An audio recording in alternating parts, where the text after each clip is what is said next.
अस्सलामुअलैकुम। So what we are studying. अच्छा, हम लोगों ने ब्लॉक 8 की माइनर सीरीज स्टार्ट की हुई थी, ठीक है। इसमें मैंने आप लोगों को डिफरेंट टॉपिक्स कराए हैं, डिफरेंट सब्जेक्ट्स कराए हैं। सो अब आप लोगों के पास जो नेक्स्ट डिसिप्लिन है दैट इज़ इन्फेक्शन कंट्रोल। ये बेसिकली आप लोगों का जो इन्फेक्शियस डिसऑर्डर्स वाला मॉड्यूल है ना, मॉड्यूल नंबर 17 ब्लॉक 8 का, उसके अंदर ये 5-6 एलोज आपके पास लिखे हुए हैं जो मुख्तलिफ डिसिप्लिन्स के हैं।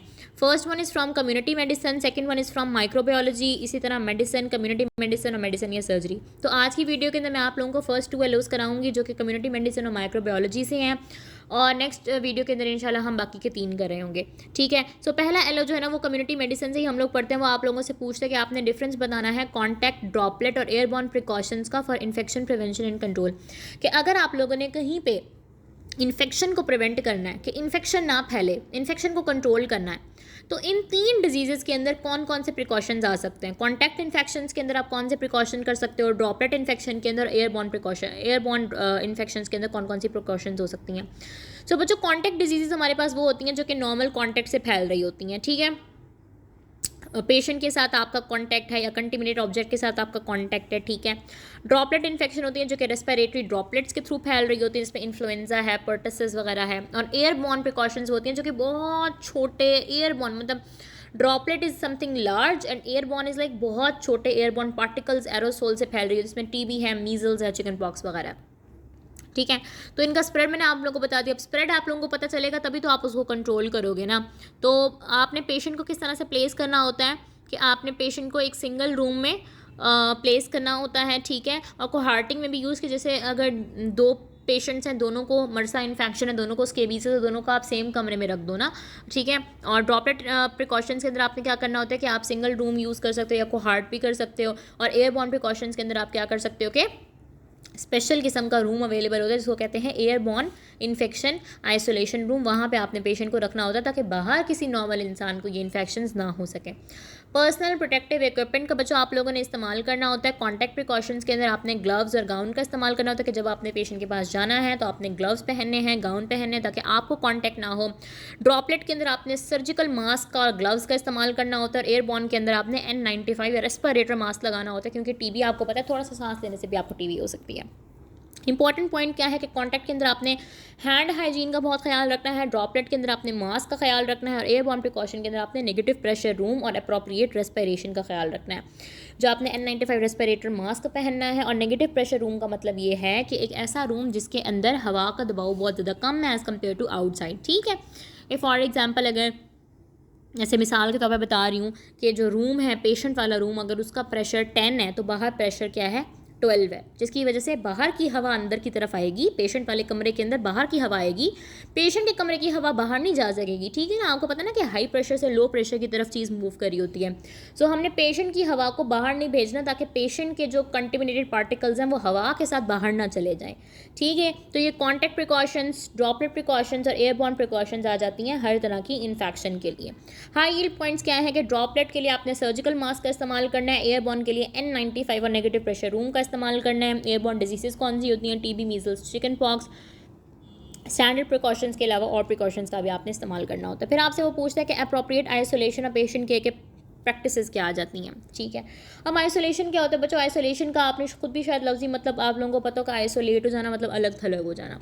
इसका मतलब ये होता है कि अगर आपके पास कोई इन्फेक्टेड पेशेंट है, कोई सस्पेक्टेड पेशेंट है, तो उसको दूसरों से जो है ना वो आपने अलग रखना होता है ताकि आप ट्रांसमिशन ऑफ इन्फेक्शन को प्रिवेंट कर सको, ठीक है। कि एक पर्सन को फॉर एग्जांपल अगर चिकन पॉक्स है तो वो अगर हर तरह के लोगों के दरमियान रहेगा तो वो तो इन्फेक्शन फैल के दूसरों को भी फैला देगा। तो आपने उस बंदे को अलग रखना होता है दूसरों से। क्या प्रैक्टिसेस हो सकती हैं बच्चों इसके लिए कि सबसे पहले आप लोगों को आइडेंटिफाई करना बहुत ज़रूरी है कि उस पर्सन को टीबी है और उसको भी नहीं पता चल रहा है, इर्द गिर्द लोगों को भी नहीं पता चल रहा, और वो सब लोगों से मिलता फिर रहा है, ट्रैवल करता फिर रहा है, तो वो सबको जरासीम फैलाएगा ना। अर्ली आइडेंटिफिकेशन बहुत ज़रूरी है, आइसोलेशन बहुत ज़रूरी है। उसके अलावा आपने जो है ना प्रिकॉशंस का इस्तेमाल करना है, अप्रोप्रिएट ट्रांसमिशन बेस्ड प्रिकॉशन जो भी आप लोगों को बताई हैं, कॉन्टैक्ट, ड्रॉपलेट और एयरबॉर्न की अलग अलग प्रिकॉशंस हैं वो आप लोगों ने इस्तेमाल करनी है। पर्सनल प्रोटेक्टिव इक्विपमेंट का इस्तेमाल करना है और उसको अलग रूम के अंदर प्लेस करना है। आपने कोशिश करनी है कि जो पर्सन हो वो अलग रूम में रहे। और कोहार्ट का मतलब है कि बहुत सारे मरीज़ों को एक ही कमरे में तब रखा जाए जब वो सारे सेम इन्फेक्शन वाले हों। ऐसा नहीं कि एक पर्सन को चिकन पॉक्स है, एक पर्सन को टीबी है, आपने दोनों को इकट्ठे रख दिया तो चिकन पॉक्स वाले को भी टीबी हो जाएगा, हैंड हाइजीन का बहुत अच्छे से ख्याल रखना है before and after patient contact. PPE का इस्तेमाल करना है, इक्विपमेंट का इस्तेमाल करना है। जो पेशेंट का इक्विपमेंट और इन्वायरमेंट है उसको रेगुलरली क्लीन और डिसइंफेक्ट करना है, ठीक है। और जो भी वेस्ट है, फॉर एग्जांपल अगर पर्सन है उसको आपने जो है ना वो इंजेक्शन वगैरह लगाना है तो उसके सिरिंज है, उसके शार्प्स हैं, उसके क्लिनिकल वेस्ट है, तो उनको सेफली हैंडल करना है। और उस जगह की, उस कमरे की मूवमेंट और ट्रांसपोर्ट को आपने लिमिट करना है जितना हो सके, कि वहाँ पे कोई ना जाए गैर ज़रूरी, या वहाँ से बंदा बाहर ना आए गैर ज़रूरी। ठीक हो गया। सो ये हमारे पास कुछ प्रिकॉशंस आ सकती हैं: early recognition, isolation, correct PPE, hand hygiene, environmental cleaning, safe transport या फिर वेस्ट का डिस्पोजल। फिर वो आपसे नेक्स्ट वाला में पूछता है what is the importance of adherence to transmission based precautions. ये जो ट्रांसमिशन बेस्ड प्रिकॉशंस हैं, ठीक है, कि फॉर एग्जांपल अगर पर्सन का कोई वेस्ट मटेरियल है उसको डिपॉजिट करना है तो उसके दरमियान जो ट्रांसपोर्ट के प्रिकॉशंस हैं, ठीक है, या पर्सन से कोई मिलने जाता है या पर्सन के पास कोई डॉक्टर आता है उसके क्या प्रिकॉशंस हैं और उसके अलग प्रिकॉशंस हैं, ठीक है। और मैंने सारी प्रिकॉशंस यहाँ पे आपको पढ़ाई ना, कि सिंगल रूम में उसको रख रहे हैं, हैंड हाइजीन करें, तो ये वो कहते हैं इन सारी प्रिकॉशंस के साथ अगर इनको स्ट्रिक्टली फॉलो किया जा रहा है तो उसकी इंपॉर्टेंस क्या है। एडहेरेंस मतलब इसको स्ट्रिक्टली फॉलो किया जा रहा है ना, ट्रांसमिशन बेस्ड प्रिकॉशंस को स्ट्रिक्टली फॉलो किया जा रहा है, तो ये क्यों किया जा रहा है, इसकी इंपॉर्टेंस ये है बच्चों कि इस तरह से जो चेन ऑफ इन्फेक्शन है वो रुक जाएगा, कि एक पर्सन से दूसरे पर्सन को जो बीमारी फैल सकती है वो वहीं पे रुक जाएगी। जो इन्फेक्शियस एजेंट्स होंगे वो हेल्थ केयर वर्कर्स को नहीं होंगे, दूसरे मरीज़ों को नहीं होंगे, हॉस्पिटल में मौजूद दूसरे स्टाफ को नहीं होंगे, या उस पर्सन के अपने घर वालों को नहीं होंगे। तो हमने चेन ऑफ इन्फेक्शन को ब्रेक करना होता है। इससे फ़ायदा ये होता है कि हेल्थ केयर एसोसिएटेड इन्फेक्शंस नहीं होती दूसरे मरीज़ों को, हेल्थ केयर वर्कर्स और दूसरे पेशेंट प्रोटेक्ट रहते हैं, क्रॉस ट्रांसमिशन नहीं होती पेशेंट्स के दरमियान, हॉस्पिटल के अंदर आउटब्रेक्स नहीं होती, वबाएँ नहीं होती, इससे मॉर्बिडिटी, मोर्टेलिटी और हॉस्पिटल स्टे रिड्यूस रहता है, मल्टी ड्रग रेजिस्टेंट ऑर्गेनिजम्स नहीं फैलते, और जो विजिटर्स वगैरह होते हैं हॉस्पिटल के वो भी सेफ़ रहते हैं, कम्युनिटी भी सेफ़ रहती है, एनवायरनमेंट भी सेफ़ रहता है। So correct precaution, correct PP, hand hygiene, proper isolation, इससे हॉस्पिटल एक्वायर्ड इन्फेक्शन रिड्यूस होते हैं, हॉस्पिटल की ट्रांसमिशन भी, ठीक है। और फिर वो आपसे पूछता है कि आपने डिफरेंस बताना है क्लीनिंग का, डिसइंफेक्शन का और स्टेरिलाइजेशन का। यहाँ से आई थिंक आप लोगों के माइक्रोबायोलॉजी के लो स्टार्ट हो गए हैं। ये क्लीनिंग में एक होती है ना नॉर्मल क्लीनिंग, जिसको हम कहते हैं घर हमने क्लीन किया है, कमरा हमने क्लीन किया। एक चीज़ होती है डिसइंफेक्शन, ठीक है। डिसइंफेक्शन नॉर्मली हम कब कर रहे होते हैं, हॉस्पिटल्स वगैरह की डिसइंफेक्शन हो रही होती है। एक होती है स्टेरिलाइजेशन, स्टेरिलाइजेशन होती है सर्जिकल इंस्ट्रूमेंट्स वगैरह को स्टेरिलाइज किया। तीनों में क्या फ़र्क है, तीनों में ही हम साफ़ कर रहे हैं लेकिन सफाई के लेवल के अंदर फ़र्क है। क्लीनिंग का मतलब होता है कि फॉर एग्जाम्पल आपने रूम को क्लीन किया, आपके रूम में बहुत ज़्यादा मिट्टी आई हुई थी, रूम के अंदर कोई मैटर पड़ा हुआ था, आपने उसको क्लीन किया, आपने माइक्रो ऑर्गेनिजम्स को क्लीन किया, ये नॉर्मल क्लीनिंग है, ठीक है। डिसइंफेक्शन क्या होती है बच्चों के, जो आपके पास पैथोजेनिक माइक्रो ऑर्गेनिजम्स होते हैं ना उनमें से मोस्टली को आप डिस्ट्रॉय करते, जैसे कि आप डेटॉल वगैरह डाल के डिसइंफेक्ट करते हो ना, उसको कहते हैं डिसइंफेक्शन, ठीक है। स्टेरिलाइजेशन का मतलब ये होता है बच्चों कि यह आपके पास सफाई का सबसे ऊपर वाला दर्जा होता है, जिसमें आप हर तरह के माइक्रो ऑर्गेनिजम्स और हर तरह के स्पोर्स को भी, स्पोर्स क्या होते हैं कि जब बैक्टीरिया एक्टिव नहीं होते, मल्टीप्लाई नहीं कर रहे होते, तो वो एक डॉर्मेंट स्टेट में चले जाते हैं, उसको बोलते हैं स्पोर। और ये स्पोर्स होते हैं वो ट्रांसमिशन ऑफ बैक्टीरिया का बहुत इंपॉर्टेंट सोर्स है।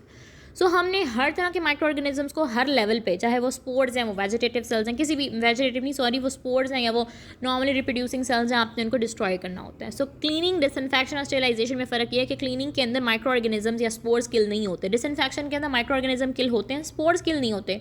स्टेरिलाइजेशन के अंदर हर तरह के माइक्रो ऑर्गेनिज्म और स्पोर्स किल हो जाते हैं। क्लीनिंग का पर्पज़ ये होता है कि इससे जो है ना वो आप फर्दर डिकंटिमिनेशन को इफेक्टिव बना रहे होते हो, ठीक है, कि और ज़्यादा इन्वायरमेंट कंटिमिनेट नहीं होता। ज़ाहिर है अगर एक जगह पे गंदगी पड़ी हुई वो आपने उठा ली तो वहाँ पे और ऑर्गेनिजम्स क्यों आएंगे, लेकिन जो पहले से पड़े ऑर्गेनिजम्स हैं ना वो साफ़ नहीं होंगे। डिसइंफेक्शन का मकसद ये होता है कि आप ऑब्जेक्ट्स या एनवायरमेंट को सेफ बना रहे होते हो। स्टेरिलाइजेशन में आप इंस्ट्रूमेंट्स की आमतौर पर स्टेरिलाइजेशन कर रहे होते हो, जिसमें आप इसको कम्प्लीटली स्टेराइल कर देते हो, ठीक है। इसकी एग्जांपल क्या है, जैसे वॉशिंग इंस्ट्रूमेंट्स विद डिटर्जेंट, कि अगर आपके पास कोई भी चीज़ है, कोई भी इंस्ट्रूमेंट है, आपने उसको डिटर्जेंट से साफ़ कर लिया तो वो क्लीनिंग है, अगर आपने डिटॉल से साफ़ कर लिया तो वो डिसइंफेक्शन है, और अगर आपने उसको ऑटोक्लेव कर लिया तो वो स्टेरिलाइजेशन है। कभी जाके ना आप अपने हॉस्पिटल का विजिट करना, उसमें वो आपको सारी चीज़ें दिखाएंगे बिहाइंड द वर्क प्लेस जो कुछ हो रहा होता है। तो मैंने तो विज़िट किया हुआ है, तो वहाँ पे हर चीज़ इसी तरह से ऑपरेट हो रही होती है, इंस्ट्रूमेंट्स को क्लीन कर रहे होते हैं, स्टेरिलाइज कर रहे होते हैं, हर चीज़ हो रही होती है। अच्छा जी, क्लीनिंग रिमूव करती है, डिसइंफेक्शन किल करती है मोस्ट को, स्टेरिलाइजेशन किल करती है ऑल को, ठीक हो गया। अच्छा जी, फिर हाँ जी, लेवल्स ऑफ डिसइंफेक्शन के क्या क्या लेवल होते हैं? सबसे पहले हाई लेवल डिसइंफेक्शन, फिर इंटरमीडिएट लेवल है, फिर हमारे पास लो लेवल है। हाई लेवल नाम से पता चल रहा है कि सिवाय स्पोर्ट्स के हर तरह के माइक्रो ऑर्गेनिज्म को आप मार दोगे। ये हम सेमी क्रिटिकल इंस्ट्रूमेंट्स के लिए कर रहे होते हैं that contact the mucous membrane या फिर नॉन इंटैक्ट स्किन, जैसे कि एंडोस्कोप और respiratory therapy equipment. Intermediate level का क्या मतलब होता है? इंटरमीडिएट लेवल का मतलब ये होता है कि इसमें जो है ना, आप वेजिटेटिव बैक्टीरिया को किल कर रहे होते हो, मोस्ट वायरसेस को किल कर रहे होते हो, मोस्ट